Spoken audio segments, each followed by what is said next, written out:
Hello, hello. There we go. Hopefully you guys can hear me. I am monitoring all sound, which we don't want. There we go. Let me know if you can hear me. Hello.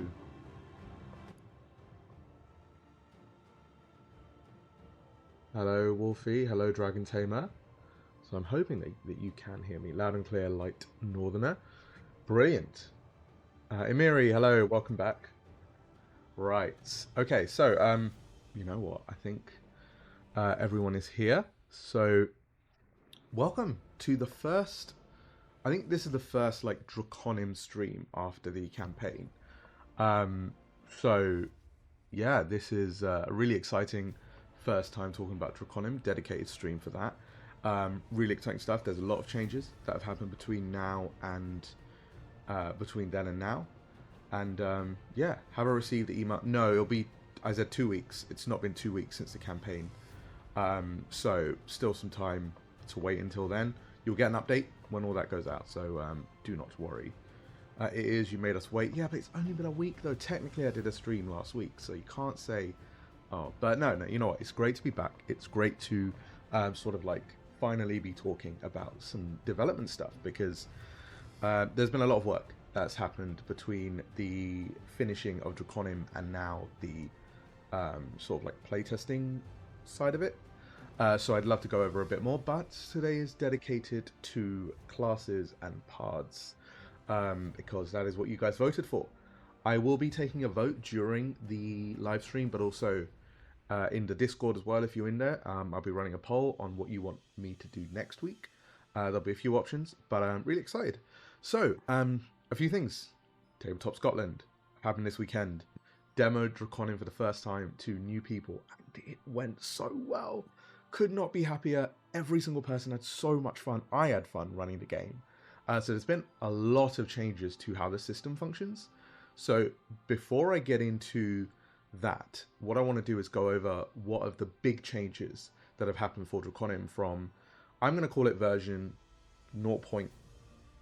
Version 0, which was what was when the campaign ended, and this is what I would call version 0.1. So one of the big changes is going to be the Herald. The Herald no longer has shadow marks. That is, they are gone. They are not something that the Herald needs to worry about or track. It was becoming too much for me as a Herald to keep track of and note down, and I could see it really bogging down other games. Like, I'm used to it, so I'm already prepared for that, but I just thought, this isn't working. Fundamentally, it's just not something that I would want other people to have to fight in order to work, so it's gone. I know, a huge change, a really big change. We marketed shadow marks, like, oh my god, look at all the shadow marks. Yeah, they're gone. The shadow die is still there, but what it does has changed. Ever so slightly. It still is something that you will use, but it is something that has changed as well. So yeah, shadow marks disappearing. A huge, one of the common terms that the industry uses, and I do as well, is killing your darlings. When you love an idea so much, you don't want to kill it, but then you know you have to in order to make the product better. I had to do it. I had to just take it behind the barn and get rid of it. So, the Shadow Die. The Shadow Die is no longer going to be used for pushing your rolls. Instead, you will do a scenario such as, I don't know, you're rolling a boulder, or you're running over a cliff, off a cliff to do something else. You see, the Herald will see you and say, hey, this is quite risky. Can you roll the Shadow Die alongside this roll? You'll still make your check normally. The Shadow Die is now a narrative tool rather than a tool that is going to determine success or failure. It's what is going to be... It's a very big change, but I think once you've sort of gotten used to it, it will make more sense. But it is something that went over really well during the games that we play tested. So, the Shadow Die now has 5 outcomes. Disaster at a 1, Complication at a 2 or 3, 4 to 9, there's no change, 10 to 11 is an opportunity, and 12 is a miracle. So here's the basic function. I'll say, hey, you're going to jump off this cliff, roll your check, but roll me the shadow die. So when you want to make that check, you'll then roll your shadow die, and then I will see what the number on the shadow, or the herald will see the number on the shadow die, and then compare it to the number that you've got as well. The number on your d6s determines success, failure. The number on the shadow die determines the narrative outcome on top of that. So let's say you roll success on that. You get all successes. You're like, great. You just need 2. Boom, let's go. You then roll a 1. That's a disaster.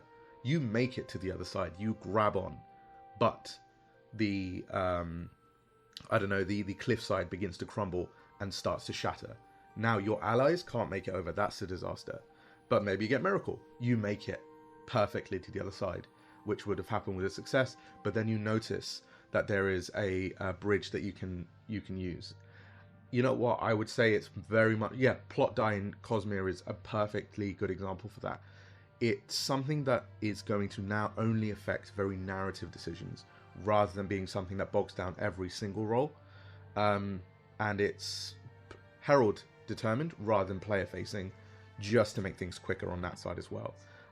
Once I tried that out, went over really smooth. Players who got to roll the shadow die alongside checks, it was more tense, but the players weren't thinking, oh, because the other problem with the shadow die was it made success possible all the time.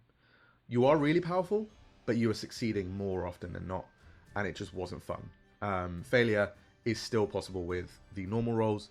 The shadow die just makes things way more better for players. Other big change: critical success, critical failure, all gone. You can only get a critical success, a critical fail, if you roll alongside the shadow die. It makes those actual situations way more meaningful, because have you ever rolled a normal check and then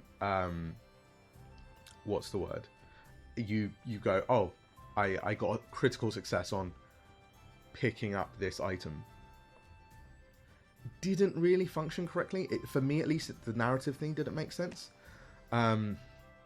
So now the shadow die being the only way you can critical success and critical fail means that when you do it, every single time when we tried it, it had that, ooh, that was what I wanted. That is exactly the feeling I wanted, and that is what it succeeded on. So I was really happy to make that change, and I think that it's going to be a very positive change for the game overall. But yeah, so the crits are for those rolls you do with the shadow die. Yes, critical fail is on a 1, critical success is on a 12. Obviously still quite swingy due to the way that the shadow die works, because it's just a d12, but because it's tied to your sort of like, what's the word, your actual roll, there is a bit more that comes along with that. Instead of it, currently the rolls are very binary. You've got yes, no, that's it. What this now introduces the yes but, yes and, yes no, yes no but, no and. Really nice. Hey, question Ash, do you let players narrate how the critical... That's up to you. That's up to your table. I don't personally. So yeah. So you roll the shadow die every time now. No. Whoa, no, you do not. You roll it when the herald says roll it. That's it. Okay, you're negotiating with a king. You might roll the shadow die, but you wouldn't roll it if you're negotiating with a shopkeeper. Is a critical fail possible with the success on a pull? No. Critical failure or success with a pull? Yeah, you might get what you want, but the outcomes are going to be quite bad. That's what it's meant to introduce. What I will say, this is a lot more easier to understand once you started playing. So, demo, playtest, yeah. If you're a solo player, when do you roll it? I don't have an answer to that right now. I am working on that because I've just made that change in the rules. I am going to be working on core rulebook first, solo rulebook second, herald guide third. I will say to everyone right now, the core rulebook will be what is playtested first. The solo rulebook will most likely not be available when all the playtesting material goes live, because it's another 200-page book I have to write and edit. I'm not going to be able to do all of that in the same amount of time. You know, it's just something that's the way that this development has to work. I am working on 3 books. I am not going to be able to get to one after the other because I don't want to half-ass one thing in order to get everything out at the same time. So I assume that you only roll the shadow die when it. Yeah, it is more. It is more a narrative tool, 100%. So you can make that decision. Wolfie Cast says, let's see.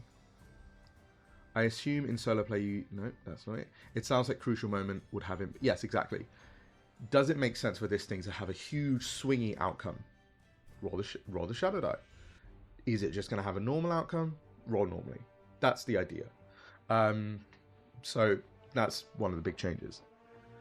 Right, so I've gone over the change to Shadow Marks, the change to Shadow Die, change to Critical Successes. Another big change is Combat Initiative. Initially, the game functioned on a players go first, enemies go second, player turns, enemy turns, sort of like sub-tree of initiative. It's all melded together into one thing now. So, players will still always go first, but there is now a surprise aspect to it. If you are surprised by the enemies go first. That's done. There are no turns. I have got rid of turn order, because one of the big things I realized with this game is the amount of stuff you can do with other people. It's really been nice to let that go and say, right, there's no turns, but everyone still has a certain number of actions. Use those actions together and see what you can do. As soon as I made that change, someone fired an arrow, someone else said, as soon as they fire that arrow, I'm going to use 2 actions to imbue that arrow with Ember. That's exactly what this system is designed for. It's exactly what happened. Combo attacks became real. Combo attacks became really cool. Combo attacks became one of the coolest parts of the playtest. Like, we had players who went, right, I'm going to fire an arrow into the back of this monster. Cool. As soon as he does that, can I use the arrow as a lightning rod and cast arc from above down into the lightning, into the arrow, and cause lightning damage inside the creature? You can't do that with turn order. So yeah, it's allowed that a bit more. So yeah, it is so good. If you've played Daggerheart at any point, obviously it's one of the big innovations that they made into the space. Lack of initiative. What I think that it allows, what this game does differently, is the fact that it also uses a action point system. Action points plus free initiative, way better. Yeah, it is so much more fun because you don't have everyone trying to complain with each other on who goes first, because you don't have to worry about any of that. There is obviously the argument of, yeah, but what if a player who is very quiet plays in that? What happens, Well, because there's the action point system, they're still going to get a turn. Regardless of what happens, they still have 4 actions to use. So it's never going to skip a player's turn, because some games, such as Daggerheart, who have no initiative, you could skip a player turn who's too quiet because there's no action point system to track. But it was so cool to watch players do things together, and they were all so hyped when they could just take turns whenever they wanted. They were literally discussing tactics. It's something I really encourage as well. It's as soon as combat starts, I say, hey, you guys can do what you like. But yeah. As a herald, the thing I frequently remind my players, anything players can do, enemies can do. So be careful what you introduce. Exactly that. So enemies have the exact same initiative system. So I will have the big boss go first, but then during his turn, I'll have another character go as well. It also removes reactions, because initially the system had reactions where you can do anything you want, but it costs you an extra action in order to do so. Fine, that was fine. People like that. What they didn't like was it also was something that you had to do as like, what's the word? You had to do it and pay the extra cost during someone else's turn. Messy. Wolfie Cast. So does this mean players taking actions as reactions can only happen? Yep. So during the way that it's called is hero round, hero turn, player turn. I would say Daggerheart's the big one. You know, that's the one that everyone's talking about. It's also the easiest to understand for a lot of people who haven't heard of the no initiative system. So, you know, it's the easiest one I can refer to for people. But there are definitely other games that have done this before. Anyway, I get besides the point. Reactions. So, now they're not called reactions. They're called interruptions because you're interrupting someone else's turn. The interruption cost is 1 AP for each action you want to do.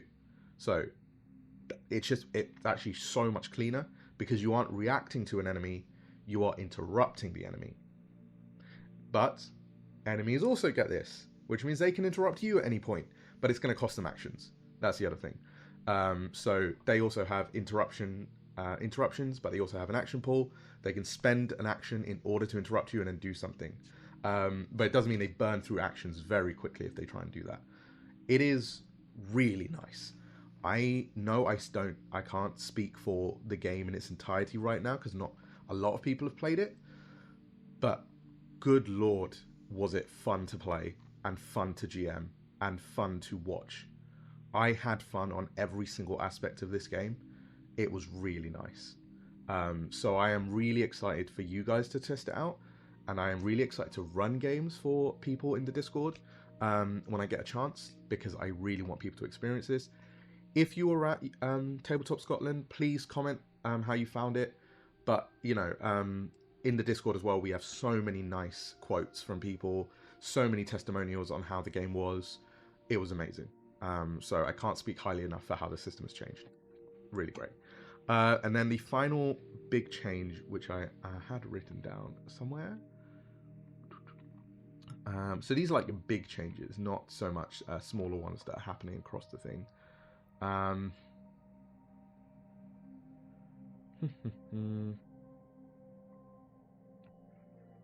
was something else I wanted to mention. I might come to me in a bit. It's fine. My notes are taking a bit to load. So yeah, it is. It was great. I had a lot of fun. Oh yes, roles. So currently in the system, you will make a roll on what's the word? You'll make a roll with 2 attributes, right?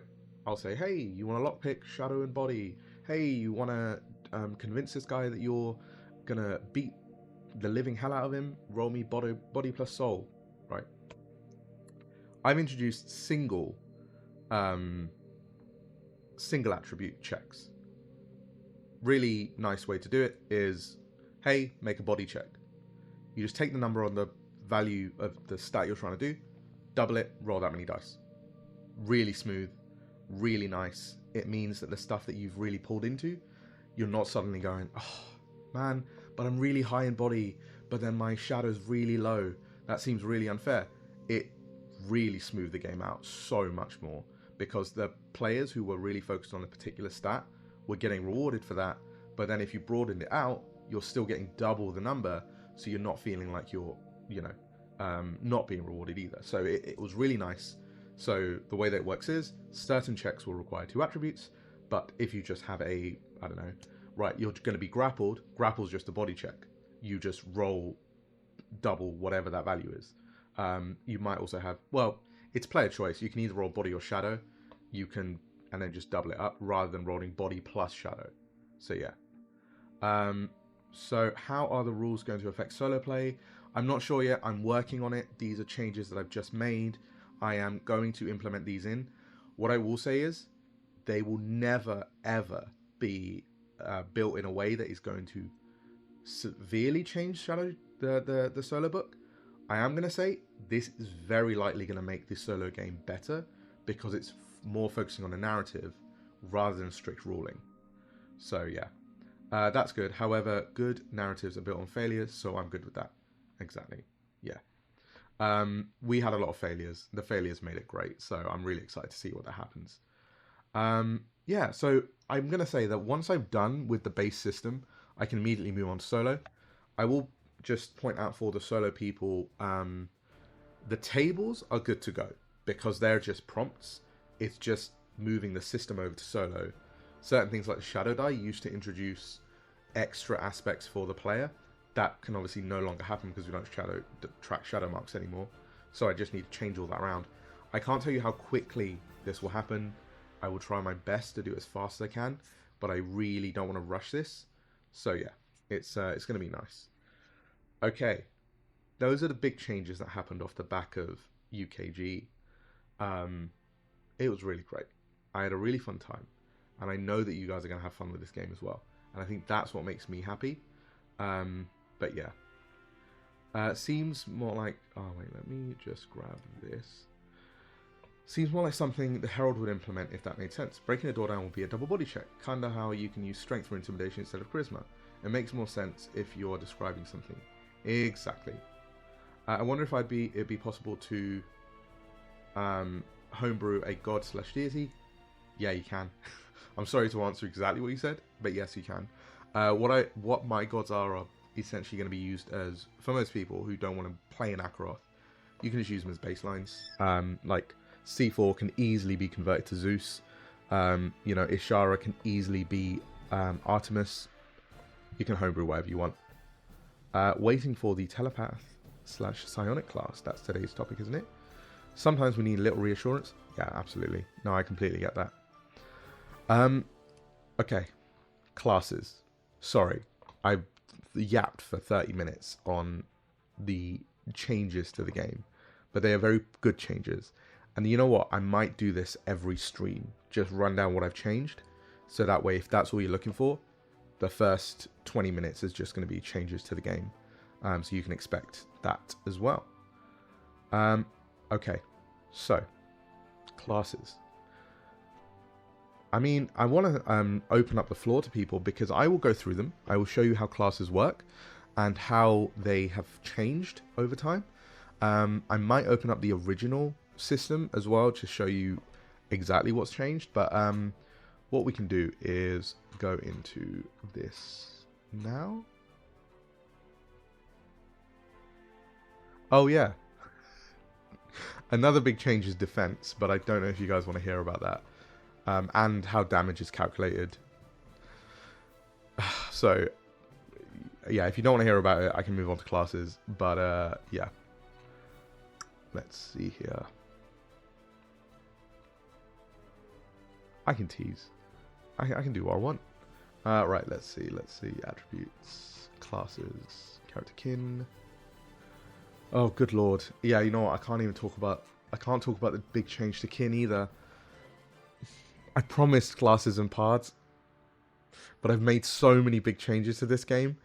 I want to showcase all of them. We are going to need a list of updates, 100%.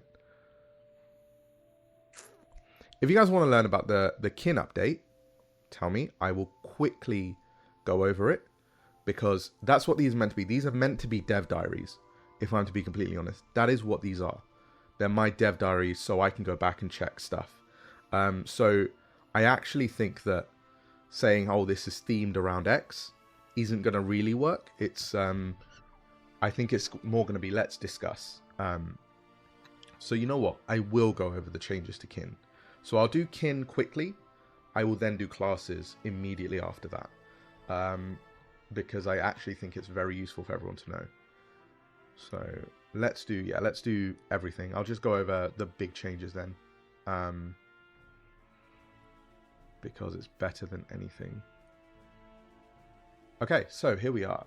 So this is how the book is looking. So big one is going to be attacking. Same thing. You will roll your primary attribute plus your weapon bonus. But attacks are now determined with 5 tiers of success. You get 1 success. It's literally numbers stacked across for weapons. So they'll have numbers like 1, 2, 3, 4, 5. Or you might have a really good weapon that is more consistent. You might have 1, 2, 2, 2, 3, right? The consistency is the damage 2 that you always get. And the way you do it is you roll and count successes. Those successes convert directly into the tiers. So you might get 3 successes. That's 3 tier 3. That should be 5 plus. You might get 5 plus, and then that's tier 5. Very, very simple way to do it. We had people not have to count dice in any particular way and say, oh, well, that's how much damage that I do, it was just very much a quick pass, and they immediately knew how much damage they did. The reason it was a change, so critical needs to go because that's not there either. Damage tiers allow me to create more varied weapons. Biggest problem that the game had, hey, your great axe and your longsword do the same thing in terms of damage. The only difference was their weapon bonuses.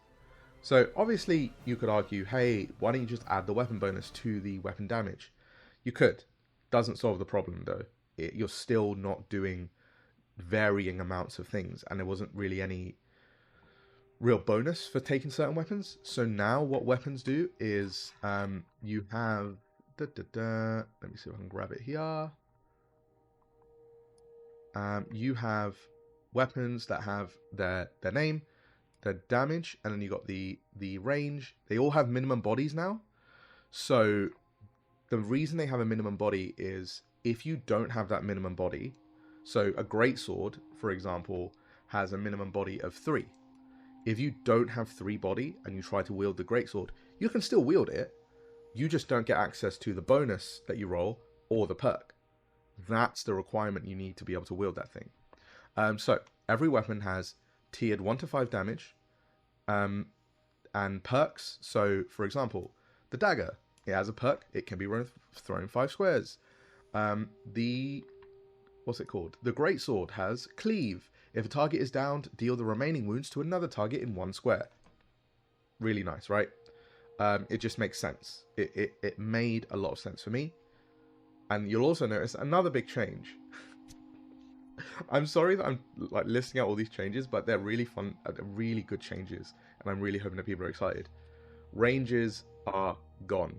There is no close, near, far, very far, melee, blah, gone. It's all dealt in squares. Every single thing that has a range is just ranged in squares. So you don't need to go, oh wait, what's close? Go back. You don't need to check any of that. It just tells you how many squares you can hit. And because the square conversion is just 1 to 5 feet, instant. We found it was almost instantaneous. People were understanding how good a weapon was. So it was really easy to knock that out of the park there. So yeah, anything that make the game easier to understand worked. Spells are also way more simple now in terms of ranges, because you don't have to think, oh, but I want to spend more mana to make the range higher. So one of the things you can do is extend a spell, and when you do that, you will increase its tier by 1. So it will go from melee to close, for example. Now, they just go up in increments of 5. So you'll go from 0 to 5 squares, well, 1 to 5 squares to 10 squares to 15 to 20. Easy. Way easier to sort of like learn as a player. And you're not thinking, oh, okay, I need to know these ranges, I need to remember what they do. None of that. It's very clear. So another big change there. Oh god, I need to update the Nightbot. I'm not gonna lie, I completely forgot. But yeah, sorry. I will change that later. Cool. It's nostalgic, yeah. So that's weapons. That's attacking. Right. Spellcasting. I mean, it's the same thing. You roll, and then you have a certain number of successes to achieve based on the amount of mana you spend. Yeah, it's very, very simple. Defense. So, we had a lot of problems with defense. A lot of players they loved the rolling. They loved active defense. Hated the way that it determined whether or not they succeeded on it. So we went back to the starting of that, just completely wiped out everything and started again. Wounds have also been simplified way, way down. Before, wounds were, you get 3 in one thing, you get another, it jumps up to the next tier, and then you clear the last tier. Was way too many, you had way too many wounds that you could take before you died. It also meant the defense, you didn't really need to worry about it, because you're like, oh, you know what, that's fine. Because the maths on it was really ridiculous. In terms of light wounds, I think you needed to take something like, what was it, 4 times 3, and then you needed to do that 3 times, and then you could do another. It was like you were taking like 64 points of damage or something before it was before you could die. It just wasn't working. I didn't feel it was a good way to do defense, so we scrapped it, went back to the start, and went, all right, what can we do now to defend? Active defense was really good. What was really bad was how many hits you needed to take to die. So yeah. Now, light, heavy, deadly, still the thresholds. Still the tiers. Thresholds are gone. There are no more thresholds for your damage. You simply take a hit. It is either going to be light, heavy, or deadly. Right? Shardwolf slashes you for a light damage. A ogre hits you with his club for a heavy damage. The Rift Behemoth stamps on your head for a deadly damage. A deadly wound, sorry. You will then mark the relevant wound in your track. If you get 3 in any of them, the next hit simply ticks it up to the next one. You don't clear anything before, you don't do anything, you just tick it up to the next one. Really clean. Active defense, you will spend defense slots. They are calculated by your armor plus half your primary attribute. Really simple to track. No maths. There's no multiplication. It's just, I say no maths, it's just addition, but addition is easier than multiplication. So you don't need to times anything. You don't need to pull out a calculator. Just halve it, add it. Done. Right? Exactly. Yeah. So all weapon base, all spell bases deal 2 wounds. Every single spell that deals damage will deal 2 wounds at its base level. Yeah, it's half rounded up, as you can see there. So, yeah. Now, when you are defending, you will be hit with an attack. Right. The ogre brings its staff, its hammer upwards. It slams it down against you, and you take 1 deadly wound. You have you don't need to spend an action for any of this, you just do it. You go, right, do I need to defend on this? Okay, I will defend. Dragon Tamer, there are dragons in combat. The latest demo has dragon combat in it. So yeah. Anyway, you can spend slots to reduce the amount of damage you take. So you can go from heavy to deadly. No, sorry. Deadly to heavy, heavy to light, light to nothing, by spending different number of slots. Deadly to heavy is 5, heavy to light is 3, light to nothing is 1. And you can string these together. So, in the ogre example, you are going to be hit for a deadly wound. You will then spend 5 to make that heavy.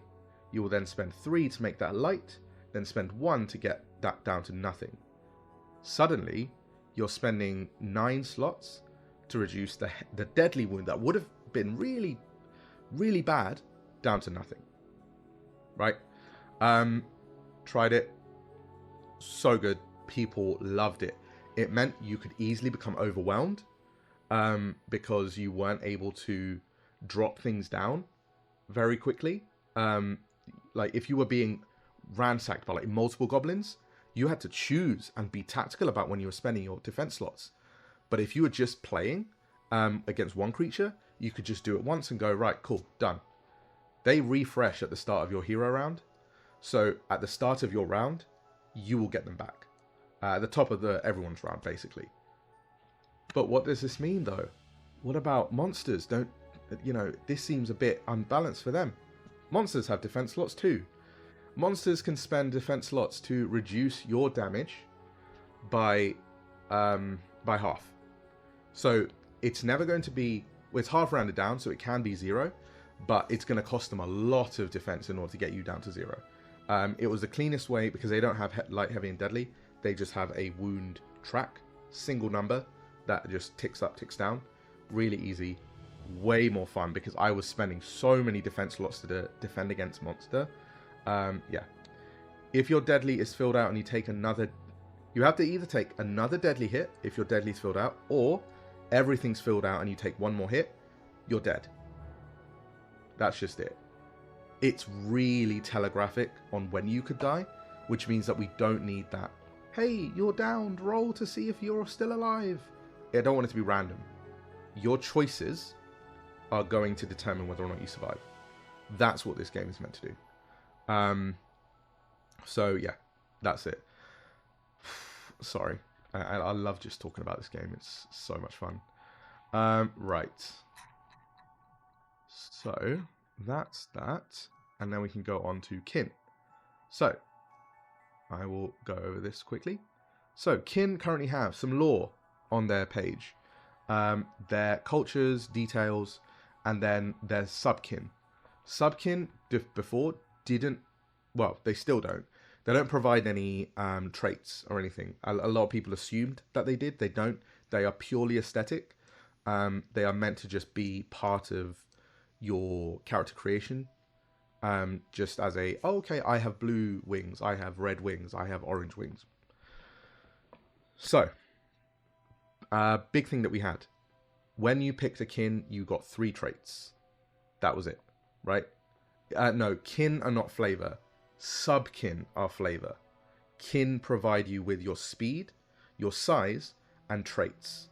Traits are essentially racial perks, if you can. That's what they provide. So, before, you had the ability to just get 3 traits. That's all you got. You didn't get any more. But what I didn't want was players going, why don't we have a party of all elves? That's great. What happens if you wanted to have some, what's the word? Differences between your elves? You can choose your subkin, but that's just flavor. It doesn't work. There is nothing defining you from another elf. You are all the same. Doesn't work. Scrapped it. Now, kin will now have a core trait, which every single kin will receive. That's their big trait. So for the Adafane, it's Radiant Wings. You then have one minor trait, which is a smaller ability that grants either a boon or gives you something really basic, like, oh, keen sight. You can see through dim light and ignore bane on partial darkness, And then you have your major trait, which are your big ones, like I can spend AP to unleash burst of holy fire, dealing a wound. I can escalate the damage of my weapon by 1 tier once per scene. These are the big things that you'll use. Some are social. I'll say that the minor traits tend to be social. Major traits tend to be sort of combat-ish focused. It's not always the same. Some kin do have sort of like social focused major traits as well. But what this now means is the customization for your kin, way bigger. It is no longer simply pick a kin and you'll have to deal with just what I've said you can have. You can pick whatever you want. Which also means half kin is really easy. When you want to create a half kin, you pick your major kin, which is the big one that you have, and your minor kin, and that is what makes your kin, right? So you can have half an Adafane, half an Arbor. You pick Adafane as your major, you get the Adafane's core trait and the Adafane's major trait, and then you get the Arbor's minor trait. You get 3 traits still, but now it's a half kin system. That way you can have whatever combination of kin you want. You just need to pick 1 major and 1 minor. That's it. So much more simpler, so much easier for the player to determine what they want to build. Way more customizable. It instantly works. That's what I'm very excited about. So, that is kin. I can now talk about classes. Woohoo! I'm so sorry this took some time, but we're finally here. So, classes before were very, well, they were interesting. They worked. 45 minutes in, we're finally talking about classes. I might change the name of this stream from just class path to Drakonym update or Drakonym changes, something like that. Just so then people who come into it are 100% clear on what I'm going to cover today. That just makes more sense. Okay, so classes. I will open up the previous copy of the book if I can find it. So you can see what the changes look like now for the classes. I won't go through all. Well, you know what, I might go through all of them. While this takes a second to load. But no, please drop your questions about classes in, because then I can scroll and find any particular questions that you guys have as well. It would just be way easier to do that. There we go.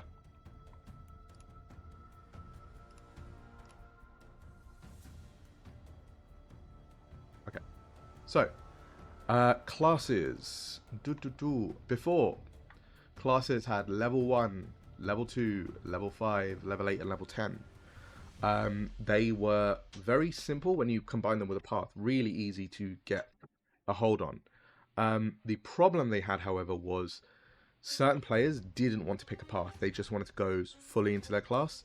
The system didn't allow that because there was no way for you to do that. You can't get to a level 10 Acolyte without picking a path. You were forced into that. So what this now allows is, if you notice here, we start with, oh, okay, this is everything that your Acolyte has for 1, 2, 3, 4, 5 levels. It now means, I'm going to close this because I don't need it anymore.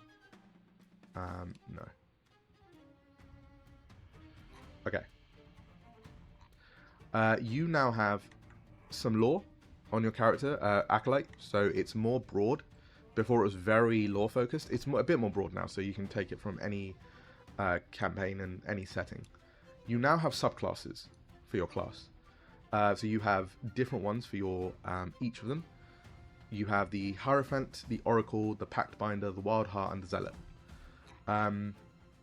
The way that it works now is, at level 1, you will be able to get a main perk at the beginning, and then you can pick a subclass perk. Some people just didn't want to, and I didn't want to stop anyone from being able to do just 10 levels in whatever they wanted. You've then got a level 2 perk, and at every odd level, you will pick a subclass perk. You will pick one subclass from the list I provided. No. Pards are not gone. Pards are not gone. They're still there.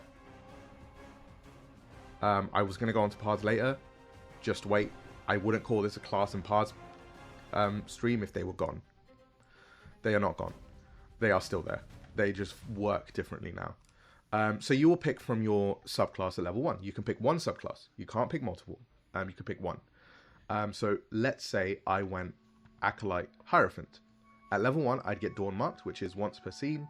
I can aid an ally, and I can inspire them to gain a plus 1d6 on their next check. Great. Which is fantastic for them. Then I will pick a perk from their chosen subclass. So if I say, Hierophant, I might pick Binding Sermon. If you notice, I pick my subclass feature. I don't just get handed a specific leveled one. They're generic enough that they work at any level. So they function as normal perks now. So you can pick and choose, rather than having a list that say, you must get this, which means you can build your character way more deep. And you can go all the way up to level 10 in any particular class, rather than going class and path. So, wait, was it not always that you got a class and you got a path feature?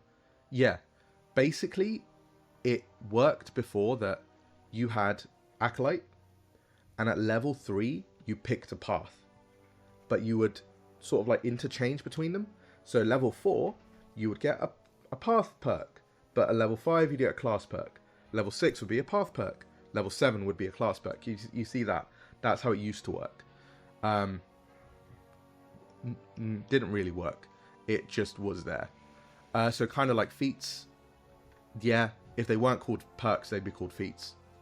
You know, that's just, yeah. That's more of a term thing, but yeah, they're basically features. And you'll pick as you wish, rather than sort of like being forced into a list, which was really nice. So yeah, it was quite cool. People enjoyed the idea of the freedom of choice now for classes, rather than being forced. So the only thing that forces you into level choices in classes is going to be the class perks that you received. So you might, you're always going to get a level 8 Acolyte will always have Lantern of the Fallen, but you can deepen your choices with subclass in order to customize your character way more. So that is that. You've got the Acolyte, you've got the Fighter, who has the subclasses Brute, Champion, Gladiator, Guardian, and Sharpshooter. You have the Mage, who's got the subclasses. Oh no, there's one that should not be hard. Let me get rid of. I might get rid of. Which one's it? One. Arcanist, Inherent, Performer, Illusionist, Elementalist. Got rid of the Cultist. That's it. It's the one I didn't want. So that's them. Then you have the Veil, who has Burglar, Cutthroat, Face, Infiltrator, and Shadow Dancer. I mean, yeah, they're pretty sick. So, how do Pards fit into that? Are they replacing the subclass? Yes and no. It's really difficult to sort of tell you right now because I'm still working on it. It's still a heavy work in progress.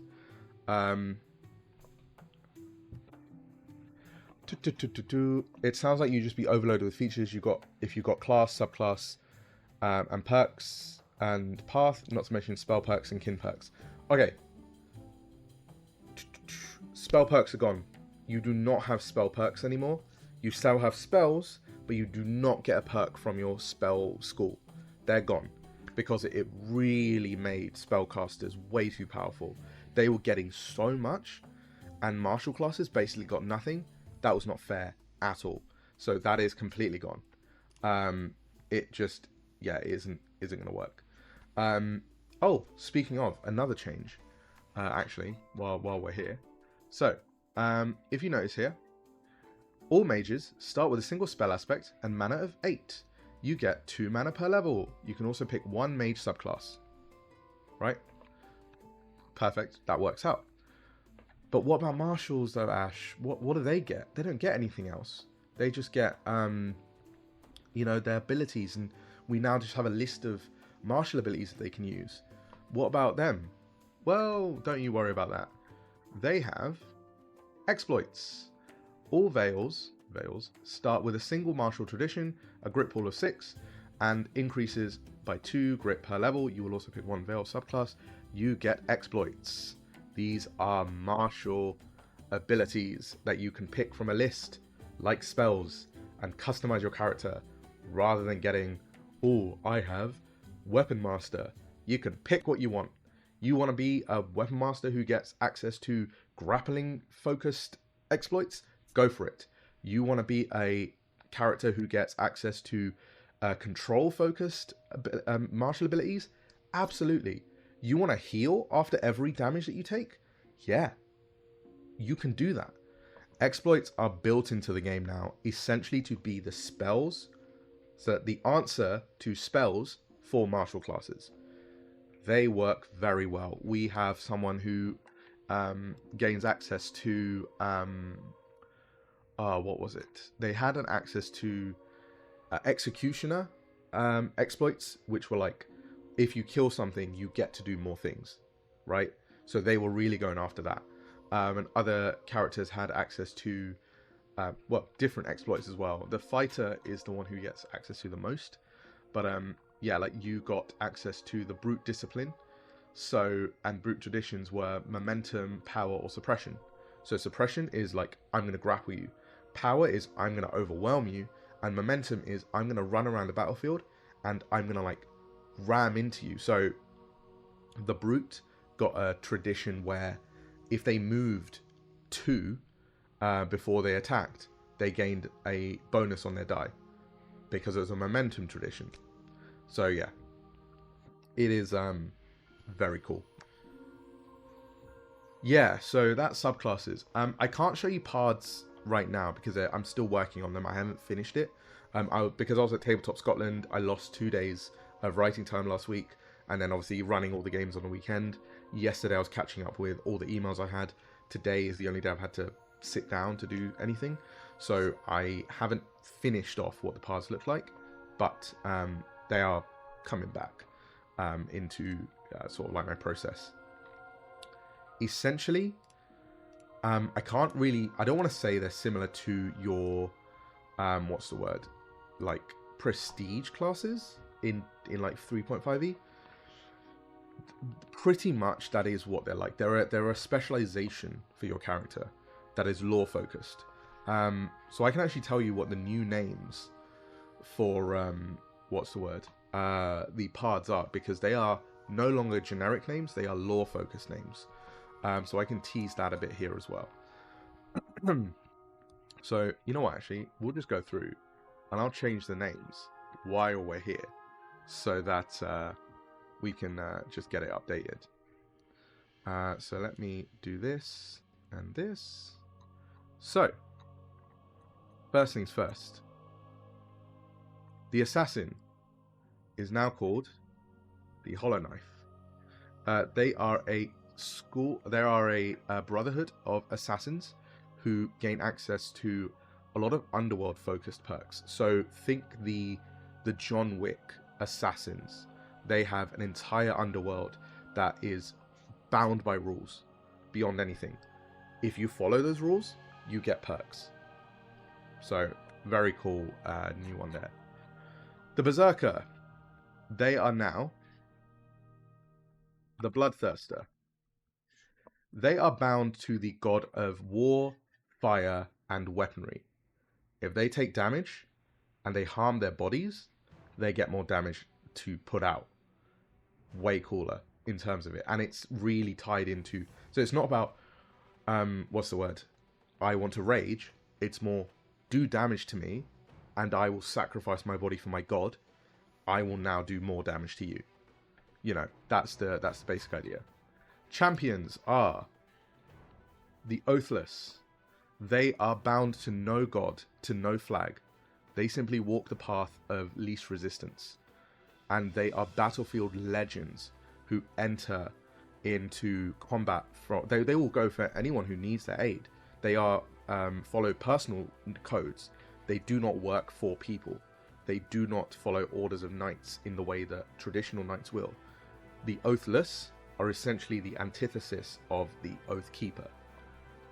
So yeah, they are a boundless order. The Clergy are the Sanctifiers. Yeah, sorry. Spelling is always a weird one. The Sanctifiers they do not bring comfort. They are not nice clerics. They are the hands of the sun. They burn the truth. They burn relics. They are both judge and jury. They follow the laws of the god of Sanctifier. Yeah, that's it. Sorry. My bad. My notes are all over the place. The Sanctifier, they follow C4, god of the sun, justice, and victory. They will do what he says. They will... Well, they've burnt villages down because it's what his will has been. Hand of the Sun is the term that they use to call themselves. So the Sanctifier is a very interesting one. Forebearer has not had a change. They remain the same because if you played Covens of Midnight, you are a Forebearer. You are a, what's the word? A pact-bound entity who makes a pact with a Paragon and gain power through that. So that's that. The Ghosts are now known as the Soul Brand. They essentially are bound to the souls of an ally or or themselves, so they can essentially rip their own soul out of their body in order to use it as power for themselves. They're usually an order of jesters, just because that is what they were founded as, but they essentially need to do things and do tasks in order to sort of like complete their goals. It is a very interesting one. I will go deep into the lore at some other point in the future. The Gravebound remains the same. They are Oath Keepers who broke their vow and have now been bound away from the gods and now bound to only serving Mordred, goddess of death. They still have a task, which is bring souls of the dead to rest, and harbor the souls that have broken out of the gates of Ekadel. So yeah. So that's them. Gunstrikers remain the same as well. I am thinking of a new name for them, do not fret, but I might leave it as it is. But they are essentially powered by something called the Sway. It is essentially a force that gives them near precise aim.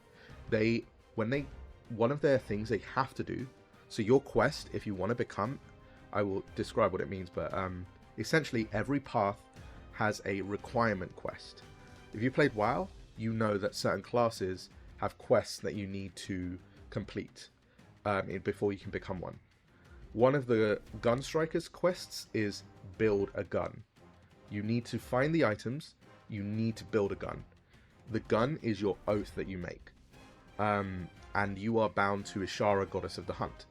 And you are given access to the Sway, which is like this supernatural sort of force that allows you near perfect aim.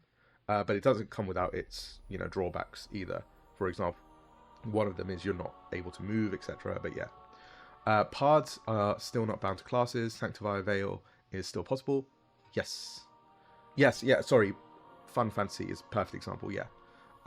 Sanctify Veil is 100% possible, yeah. So, Inherent stays largely the same. Same thing, they're powered by their bloodlines, they're powered by their connections to the magic around them. They can study their power, but it's only going to make them better at using it, not so much going to be what they draw their power from. The Lancers are now known as the Grimswarden. The Grimswarden are one of the most badass. It's the same picture that was before. They are one of the most badass parts that you can pick. They are monster hunters, essentially. They get power based upon what they're hunting. They can infuse their weapon with the powers of the creatures that they've taken down, and essentially grow in power by ripping this power away from other creatures. So, really cool. They are great if you've got a campaign that is going to be focused on hunting the big creatures, hunting creatures like the Rift Behemoth. So, for example, you can rip the ability of Rift teleportation from the Rift Behemoth and take it for yourself. It won't be as powerful, but you can do it. It's very cool, and I'm very excited to put them together. What I'm really trying to do is not have a huge list of, hey, this creature is going to give you this. It's more going to be, have you defeated this creature? Yes, you can take that power. You can take one of the things from their stat block from them, but you must speak to your herald and decide, blah blah blah. Don't make it broken, make it work. But that's the idea. So yeah, right. Light bearers remain unchanged. They are a lore-focused idea, so they are going to stay the same, but their connection to mana is way stronger. So one of the things they can do is they can convert their grit into mana, but they can also provide mana into other creatures. So share their mana with others. As they're sharing their power, they can make it convert into whatever the player needs. So let's say you're a light bearer and you're like, right, I want to give you some of my mana. What does this mean? But you use grit. What does that mean? Your mana will convert to grit for them. It will be the best thing for that player. If they have both, they decide what it is. So yeah. So that's how the light bearer is. The martialist is now known as the harmonist. The harmonists are all about balance. They see no division between between body, soul, and the world. They see everything as unbreakable, and they train under the rhythms of the world tree. So they are less focused about punch, and more focused about peace. They can break, they can bend, they can heal, but all of that is done at equal serenity. It is a really, serene path to play. The quest one of the quests they have to do is find peace. So I'm still writing the quest line out, but you will need to find peace before you can become a harmonist. So yeah, achieve enlightenment, you'll get these perks. So that's how they work. The Oath Keepers remain unchanged because they are, again, lore focused on the fact that they will bound an oath to their weapon, rather than being someone who simply makes a promise that they have to keep or whatever. It's way more broad, but it's way more focused on them and the promises they make to their god and the promises that they make going forward. But their oath is bound to their weapon, which means no one else can pick up their weapon, but it also means they can call their weapon back to them. So very Thor, Mjolnir type things, where they can throw, if they made an oath with their hammer, that particular hammer is the only weapon they can use. So they can't wield anything else. That's the drawback. But they can call that weapon back no matter where it is, which is, yeah, very cool, because they made a promise into that. The Performer are now Mythweavers. Their whole thing is training to believe in stories, believe in songs, tell tales. The more stories they tell, the more power they gain. They are part of schools that teach drama, that teach empowerment of others. Stories are something that binds people together. They're the things that exist beyond us. If you are to die, a story is what remains. They are the legend keepers of the world. So they will essentially, very good support path, but also very dangerous if you let them get going, because they can also tell their own stories and empower themselves. So yeah, very excited to finish them off as well. The Runeblade remains unchanged. Runeblade is just, I'm not gonna lie, very sick as a name, but same idea. They are bound to their weapon and their magic. They can use both. They can cast spells from their weapon as if it was that location that they are using as their base, but they can also move their weapon around, create astral weapons, etc. But yeah, it is really nice. So I will tell you more about that later. The Sage are now the Earthsworn. So they are keepers of the forest, protectors of the forest. They are stewards of the unseen. They commune with the old roots. They walk on the quiet wind, and they silent their paw prints. They do not seek power and pain. They seek harmony and peace. It's just Earthsworn. So it's meant to be. It was originally Earthsworn, but Earth is not a thing, you know, in Azeroth. It's just Earthsworn. They were one of the first. They were one of the first NPCs I actually wrote for this game. Wait, not this game, but Azeroth in general. Like 5 or 6 years ago, I wrote down Earthsworn as this steward of druids that existed within the world tree. They would keep the world to, you know, sort of like bound together and make sure that they're, that they're doing their best to, doing their best to commune with nature. So they gain power through totems, and they can bring forth allies, so spirits, in order to fight for them. But yeah. Then you have the Scouts. These are now known as the Farseekers. They're travelers. They're wardens of the wild. They are bound to Ayala, goddess of life. Their whole thing is traveling the world and protecting life at all costs. Living creatures, families, love. They are bound to that. They are not hunters. They are protectors. So yeah. It is a very... I liked playing a Farseeker when I was doing my solo demo the other day for myself. It was really nice to play someone who was just walking through the world, rather than just focused on, I'm only good in the wilderness. I was good everywhere as long as I was protecting. Yeah. Telepath. So, telepaths are now known as the Saravoka. Saravokers. The Saravokers, it's for those who wordplay wise, it's cerebral and evoker. Cerebral evoker brings it together. Saravoka. They are telepaths who train their mind and build immense control with their telepathic abilities, but they need to stop it from overwhelming them. So they drain a lot of mana as they keep going, and grit as they keep going and using these abilities. But it can overwhelm them very quickly, and then suddenly you can do these amazing mind abilities, but suddenly you can't choose your targets. It hits the nearest target, and you have no control over who it hits because you've overwhelmed yourself. That's the kind of idea. Very powerful, but very dangerous if you let them go and let them do what they want. Think Phoenix from X-Men. She has great power. She's really powerful, but she can't control it. So that is one of the cool things about them. Right, let's see. Then we have the Vanguard. They are now the soldiers of the Iron. Oh, soldiers of the Iron Guard. They are the protectors of Batazian. They will jump in to sort of like defend this land. They are bound to kings. They're bound to kingdoms. They are the focuses. Well, they are the first line of defense. So yeah, really, really cool stuff with them.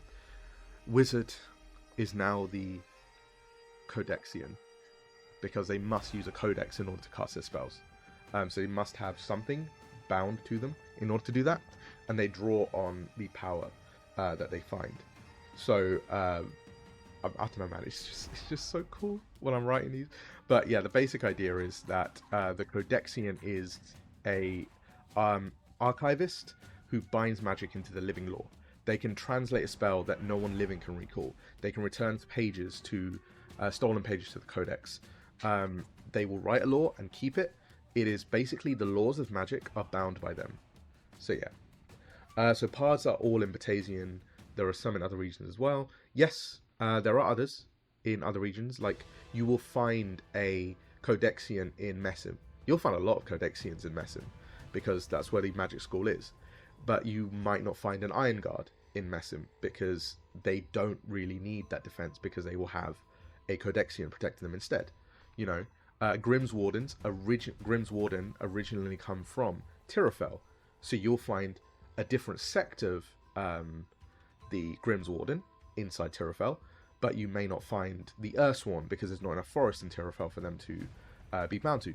Rune Blades can be found across the land, because they can, you know, go everywhere, whereas the Inherent may not particularly be in all regions of Azeroth. So that's the parts. As I say, I cannot tell you exactly how the system is going to work in the broadest of senses, because there's a lot of stuff I need to change and tweak and figure out. But the essential idea is that you will have a path that is essentially your career. A path is your career. You can take this in and keep going, but it is lore focused. You essentially start a job inside this world. You need to complete a quest line in order to get access to this.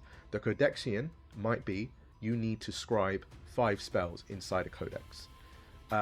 The Iron Guard might be you need to find a shield and protect an X number of people. The Saravoka might be you need to have a spell that can read minds and use it X number of times. These types of things before you can get access to the abilities that they provide you. It is 100% for the world, rather than being something that you can just pick and choose as you wish. Obviously, you can. There is nothing stopping you, but trust me when I say running it through your with a quest makes it way more worthwhile. When you've played as an acolyte and you suddenly build into a Saravoka because you've done this quest, way more meaningful than just, oh, you know what? Are we level 3 now? I'm going to pick this instead. Can you quit all of them at least once in one run? Consequences be damned. Currently, my current answer is no, because that's not how I envisioned it, but I am going to consider that. I do like the idea of you can just quit one and start another, but you need to be able to do the quest, or there's going to be a consequence for quitting it. But I will figure that out and I'll let you know. Ash, can enemies have these classes as well, while being also utilizing signature powers to make them stronger and more of a challenge? I don't see why not. I'd have to figure out how to make it work, because this is a big problem with like class-based games. enemies don't have classes because they don't work the same, so it's really difficult to balance. But I'm sure we can figure it out. I've overgone by about 10 minutes, so what I'm going to do is I am going to end it here in a bit, but I will answer, I'd say, 5 more questions and then call it there, because I've really enjoyed talking about this, and I know you guys have questions. And I also really want to apologize that I didn't focus on what I said I was going to do and instead just got distracted by other things to cover. ADHD does that, and I'm really sorry. So I will answer some questions now on all of this if you have them. Yeah, I didn't mean to yap about the changes, but the changes are fun, and I'm very excited for this game. It's really been really fun to develop.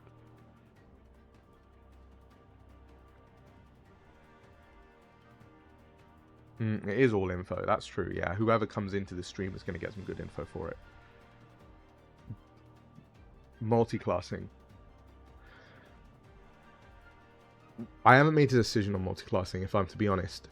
I've personally never enjoyed multi-classing because it isn't something that has worked well for me in the past, but there will be specialist classes that are going to be introduced. For example, you can have an Acolyte Fighter, and we will introduce that as a separate class, so like prestige classes like that, rather than a, oh, I want to go Acolyte Fighter. We're trying to figure out the way to do this. Would Halfkin work better with core and minor from primary and secondary, major from secondary? No. So the reason I did core and major is that it's meant to be the big one. It's like the mother tongue type thing. It's the one that comes from your dominant genes. Your minor is coming from your more suppressive genes. That's why it's major and core rather than core and minor. But to be completely honest, there will be a little sidebar that just says, if you wish to pick one core and then a minor, do that. It's up to you. I'm not going to stop you. This is your game at the end of the day. So yeah. Let's see. When will this playtest be available? I wouldn't be able to tell you right now, if I'm to be completely honest. I honestly planned for this game to be released as it is, so it would have been really quick, but I don't want to promise any timelines and then go, oh, well, it's delayed. So I'm going to say TBC rather than, hey, it's going to come next week. It's not, for legal reasons, this is not coming next week. I had to say that just in case someone goes, oh, but in the stream you said it's coming next week. It's not. I'm going to be, when it's ready, it'll be ready. I know that's a really bad thing to say, but I'm working as fast as I can, and I will continue to do that. But there's a lot of stuff going on with other areas that I need to sort out first as well. So yeah, and I'm prepping for Bramble Trek Day, so I've got a few things on the cards I need to finish first. Nope, done that. I feel like what you did allows us so many subclasses, not limiting them to the main class kind of covers subclasses. Essentially, yeah, that is true. Will the Gunstriker only be able to use sways when not moving, or will there be a movement-based version? I honestly couldn't tell you until I've finished writing them. Currently, they are very much a, like, Gunslinger from the Dark Tower, Jesper from the Shadow and Bone series. Bullet weaving more is the idea, I'd say.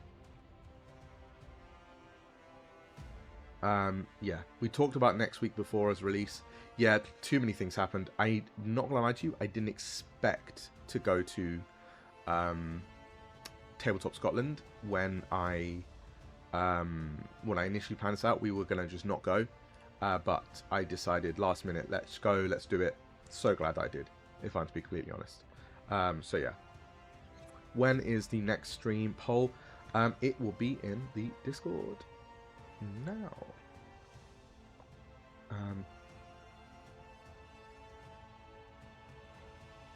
So I will pop that in.